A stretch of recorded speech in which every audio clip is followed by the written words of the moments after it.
C'est pas le tout de récupérer un jonc après la fonte, il faut aussi le retravailler. Première chose, je viens le réchauffer au chalumeau.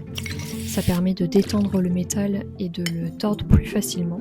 On se rend pas forcément compte, mais l'argent peut être très dur, donc ça m'évite de l'abîmer inutilement.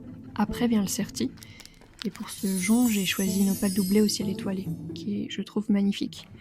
Et là aussi, il faut souvent dégager un peu l'argent pour bien positionner la pierre au milieu. Après ça, je viens coincer le jonc dans un étau pour qu'il soit bien maintenu et venir recourber le métal autour de la pierre. J'utilise pour ça un poussoir et un maillet, mais aussi une pièce à main très pratique qui donne de tout petits coups très rapides sur l'argent.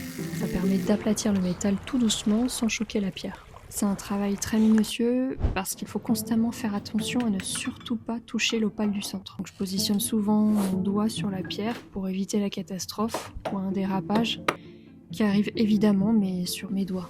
J'adapte ensuite à mon poignet. Ça me donne une base parce qu'un poignet n'est pas rond. Il faut prévoir quelque chose d'un peu plus ovale. À la fin, je viens nettoyer et polir le bijou pour lui donner le caractère que je recherche. Le jonc fait partie d'une collection que je viens de créer qui s'appelle Marée Montante et qui s'inspire bien évidemment de la mer et de ses mythes. N'hésite pas à me dire ce que t'en penses en commentaire.